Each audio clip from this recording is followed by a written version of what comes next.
despedir a jornada, para o cual tenemos el placer de contar con don Antonio Basanta, director xeral de Agricultura, Pesca e Innovación Tecnolóxica da Xunta de Galicia.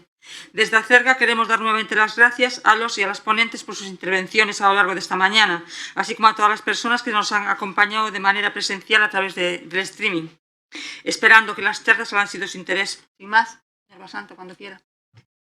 Carmen, que me trates de usted non me gusta nada, porque eu creo que a cercanía debe ser o principal factor de calquera persona que se dedique á xestión.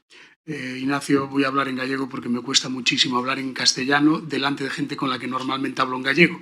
Es un gap que tengo mental y no soy capaz de superarlo, lo prometo y lo asevero.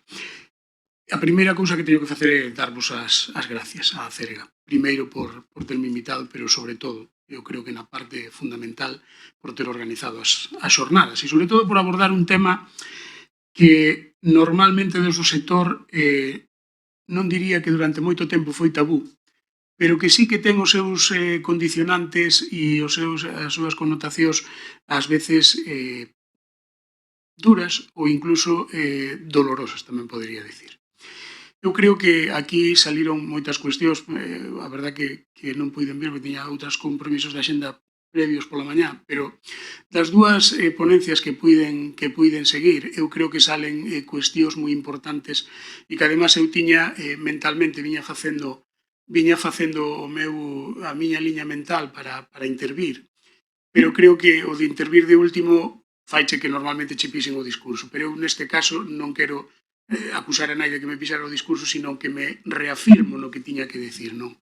A primeira é cando se lle fai a Mauro a pregunta de, efectivamente, solapámonos moitas administracións e a verdade é que temos unha normativa moi complexa.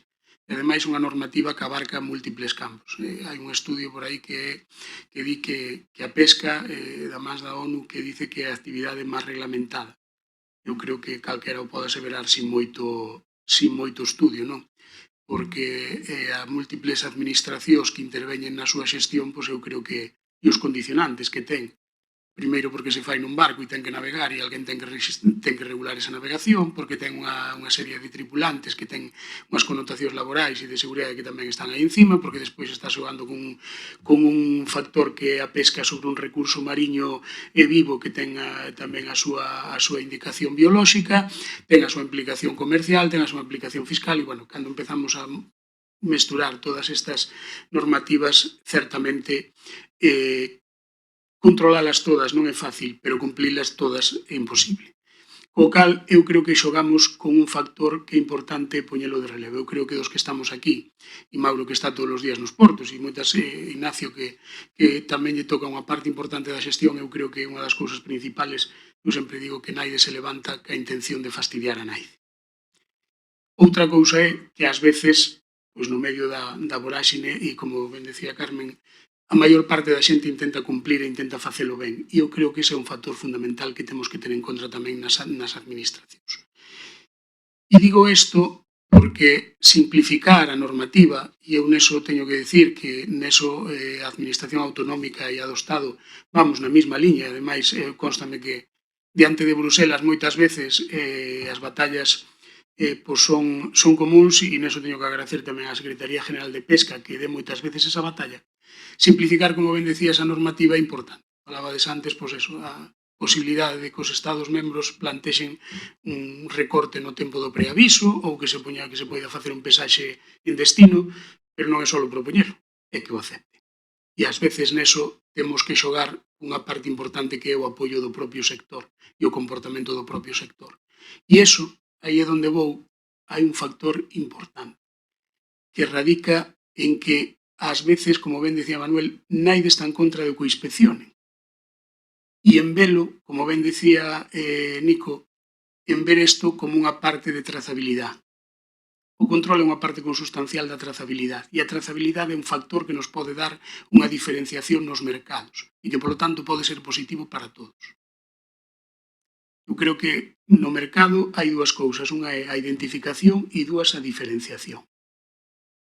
E iso este control pode nos dar un factor fundamental. E despois entramos en moitas cuestións, como ben dicía Carmen, que veces o papel das OPs ou da cofradía, falemos da entidade que vos represente, que queiramos, ás veces non é fácil, incluso para as propias administracións, como ben decía Ignacio, xogar por exemplo, ca normativa de protección de datos. Ás veces hasta nos mesmos non se nos permite ver os datos de certas cuestións que a propia administración ten que registrar. Co cal, imaginadevos se as temos que ceder a un terceiro, porque ás veces o que parece evidente e de sentido común, pois tropeza tamén con outra normativa máis, que xa non é normativa pesqueira, pero que tamén hai que aplicar. Entón, ás veces temos esa complicación. E como ben decía, sí que temos un reto, e eu creo que aí a propia Secretaría e o propio Ministerio, cando lanzan, por exemplo, esta normativa sobre a pesca ilegal, entendámonos ben, non é que nadie se acuse de facer pesca ilegal, pero sí que este control e esta trazabilidade ten que ter unha forma. E eu neso teño que decir que unha das cuestións importantes é que a normativa, e unha das cousas que normalmente sempre nos preocupa, e estou seguro que Mauro, que o sufre cando ten que visitar, ou cando decía Juan Carlos o número de inspeccións, unha das cousas é que o propio control non acabe non interferindo, pero sí obstaculizando a labor diaria de calquera actividade pesqueira. E iso eu creo que é unha das cuestións fundamentais. E eu creo que, no mesmo sentido que naide se levanta con ganas de fastidiar a naide trata de facer unha normativa que fastidie ao prójimo nese aspecto tamén. E neso puña mau no lume polos que da administración aquí estamos.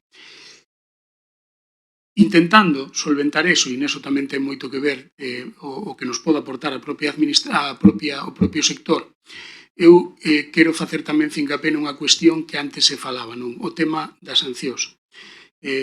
Antonte estaba ca outra parte da Secretaría General, ca outra dirección, e falábamos da necesidade tamén que cando o control, a trazabilidade, temos tamén para aqueles casos nos que efectivamente existen infraccións, unhas veces, hai que dicilo,